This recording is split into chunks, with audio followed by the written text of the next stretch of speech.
Live पे। और इस वक्त हमारी टीम पहुंची है सीवान के विकास के बारे में जानने के लिए, और सीवान का विकास कैसे हो पाएगा। अभी हम बता दें आपको कि सीवान का लोकसभा का चुनाव आने वाला है। पूरे बिहार में, पूरे इंडिया में लोकसभा का चुनाव आने वाला है।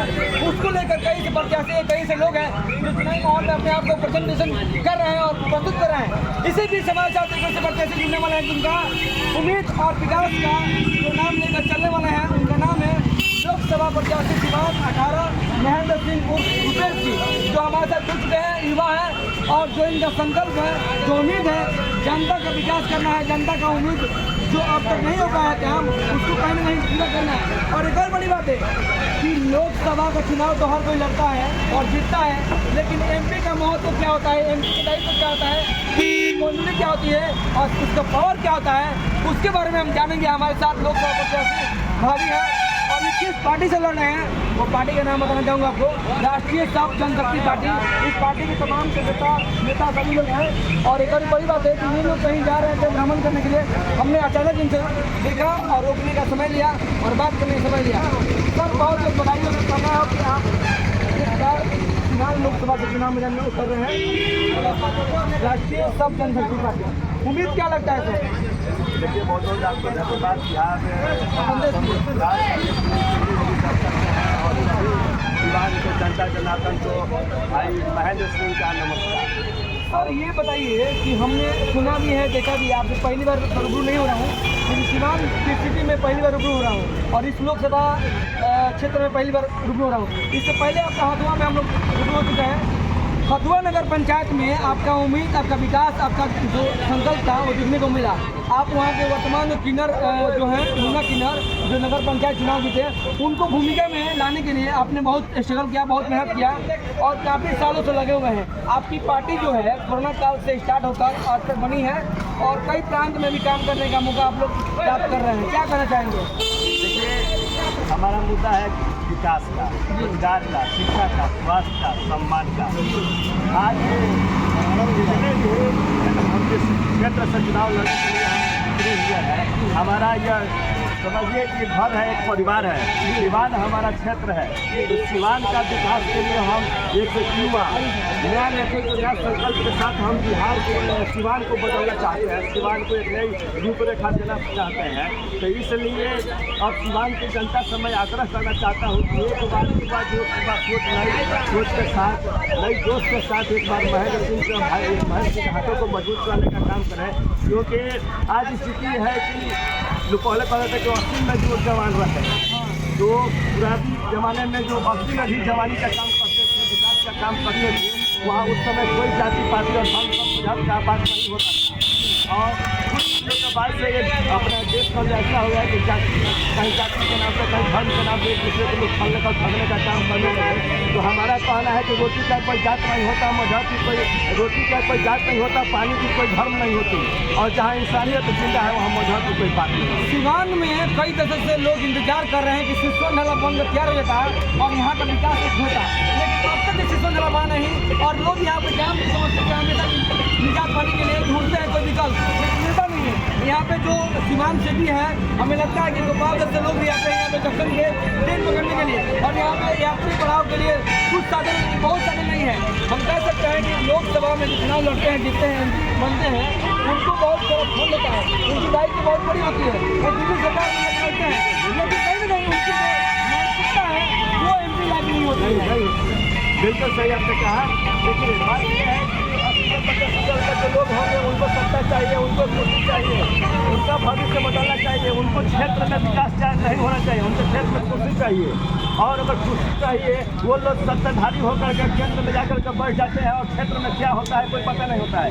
आज तक की स्थिति ये है कि मुखिया के वो अपने पर्सनल निजी कार्यालय होता है पंचायत में, लेकिन एमपी एमएलए का कोई अपना जिला में या विधानसभा का कोई निजी पर्सनल कार्यालय नहीं होता है कि जहाँ की जनता जाकर के मिल सके, अपना दुख बांट सके। यानी कि आप कह रहे हैं कि आप जीतेंगे, आपकी बातों से जाहिर हो रहा है कि आप जिस दिन चुनाव जीत जाएंगे पार्टी बेस से, तो सीवान में कार्यालय आपका होगा कि आम जनता, गरीब इंसान आपसे मिल नहीं सकता है। देखिए, गरीब जनता कौन सी जनता नहीं, हमारा परिवार है। नेता लोग कहते हैं कि जानता, जनता नहीं कहते जानता है किस करके है, और बार बार उन्हें जानने के बाद भी वहाँ फंस जाते हैं, ठग जाते हैं। तो मुद्दा क्या है, इनका विकास का कोई मुद्दा नहीं होता है। देखिए हम अगर आए हैं तो हमारा सबसे पहला मुद्दा हमारा देख लीजिए, किसी नेता का घोषणा पत्र नहीं होता है, और हमारा घोषणा पत्र में साफ है कि सिवान के हम पार्टी राष्ट्रीय समझ शक्ति पार्टी के राष्ट्रीय महासचिव भी हैं, और हम कहीं टिकट नहीं आए तो जनता को आप पार्टी में चुनाव लड़ रहे हैं। चलिए कुछ बात करते हैं आपसे, आप पार्टी में सीवान लोकसभा चुनाव मैदान में उतरने वाले हैं। एक बड़ी बात यह है कि यहाँ से बहुत सारे लोग निर्दलीय भी चुनाव लड़ रहे हैं। हिना साहब के नाम आ रहे निर्दलीय में, डॉक्टर मोहम्मद साउद्दीन साहब का जो सपना था सीवान का विकास करने का, लोग कहते हैं कि विकास पुरुष उनको कहते हैं। अच्छा वो इस दुनिया में नहीं रहे, लेकिन धर्म पत्नी लगातार 3 बार यहाँ से चुनाव मैदान में उतरी हैं, लेकिन विफल रही हैं। लेकिन लग रहा है कि थोड़ा सा मूवमेंट दिखाई दे। अच्छा एक और बड़ी बात है कि RJD से लेकिन अभी वो निर्दलीय चुनाव मैदान में हमें लग रहा है कि हो सकता है अभी तो पूरा मतलब न्यूज़ नहीं आया है, लेकिन एक बार दिखाई दे रहा है कि वो निर्दलीय लड़ सकती है। एक तरफ अजय चौधरी जी RJD से लड़ने का प्रयास कर रहे हैं, विजय लक्ष्मी जी हैं जो NDA गठबंधन से आ रही हैं, NDA अलायंस की तरफ से आ रही हैं। अच्छा बहुत सारे प्रत्याशी जो हैं निकल के आएंगे, लेकिन आप पार्टी में चुनाव लड़ रहे हैं। तो एक बताइए कि लड़ाई मैदान में आप किसी को मान रहे हैं अपने आमने सामने, या कि आप अलग मूवमेंट बना रहे हैं? देखिए हम अपने आमने सामने जनता को मान रहे हैं। जनता मेरी माँ है, जनता मेरी भगवान है, और यहाँ का जनता से मैं कहना चाहता हूँ कि एक बार सिवान के विकास के लिए नेता नहीं बेटा चाहिए, क्योंकि सभी लोग नौजवानों पर फोकस करते हैं और नौजवान का विकास होता नहीं है। जो 85 साल का है उसको अपने पेंशन का टेंशन है, लेकिन नौजवान का भविष्य कैसे बदलेगा, उसको रोजगार कैसे मिलेगा, उसके लिए कल तक का निर्माण होगा कि नहीं होगा। आप MP हैं, बिहार से पलायन रुका नहीं, बिहार से बाढ़ खत्म नहीं हुआ, बिहार से बेरोजगारी का धब्बा खत्म नहीं, बिहारी नाम का धब्बा हटा नहीं। आज स्थिति ये है कि हम बिहार छोड़ कर जहाँ भी जाते हैं वहाँ कहता है कि सब बिहारी है, और बिहारी मारे जाते हैं, भगाए जाते हैं।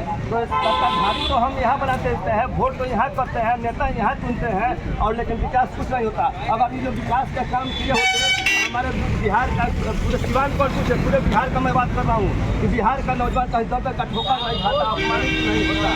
अरे जो अगर विकास किए होते हैं तो सबसे पहले आप देखिए ना हमारा बता रहे हैं आपको। सबसे पहले देख लीजिए सिवान के सभी विद्यालयों में बिजली बेंच पंखा लगाए जाएंगे। हमको काम पे हम भरोसा करते हैं, काम नहीं तो वोट नहीं। मैं जनता से कहना चाहता हूँ कि अगर हम काम नहीं, जनता एक बार हमको मौका दे। आज तक जनता ने जिसको दिया मौका उसको उन्होंने दिया धोखा, तो हमको धोखा और मौका का बात नहीं करें। एक बार जनता हमको सेवा का मौका दे। अगर हमको नेता नहीं, हमको बेटा बन के काम करना है। हमारे घोषणा पत्र सुन लीजिए क्या है, सिवान के सभी विद्यालयों में बिजली बेंच पंखा सीट लगाए जाएंगे। सिवान के सभी अस्पतालों में 24 घंटा चिकित्सा व्यवस्था होगी। सिवान के सभी गांवों में कस्बों में सड़कों का शीघ्र निर्माण किया जाएगा। सभी अस्पतालों में 5 लाख तक मुफ्त इलाज होगा। चिकित्सा फीस सभी प्राइवेट अस्पतालों में 330 दिन के लिए होगा। ठीक है, 330 दिन के लिए होगा। और सिसवन ढाला और मैरवा ओवरब्रिज का निर्माण शीघ्र कराया जाएगा। आज तक बहुत सारे एक से बना हुआ है। हाँ जी बिल्कुल, आज तक एक से एक नेता हुआ है, लेकिन आज की समस्या आज तक मिटा नहीं, घटा नहीं। अब ये लोग सत्ताधारी रह कर देख चुके हैं। जनता तो अपना मौका दे दी है, जनता तो अपना अंगूठा दे दी है। अपना हाथ देने के बाद ये स्थिति होता है कि जिसको वोट किया उसको भेंट नहीं हुआ। और हमारा मुद्दा चाहिए अच्छा हाँ, आपने भी आप ही हमने बार मंत्रिमंडल में किया। अरे जो जनता का प्रतिनिधि है, सरकार का लेकर उनके पास जाएगा, लेकिन आवाज हमारा है। आप बात करते हैं थोड़ा सा, हमारे आपकी पार्टी के कुछ लोग हैं जिला में से, हाँ क्या कहेंगे सर? सबसे पहले आपको नाम देना चाहेंगे आपका? बिना नाम जी ये बताइए, सिवान की धरती पर आप लोग हैं, हमारे देश के प्रथम डॉक्टर नरेंद्र प्रसाद की धरती है।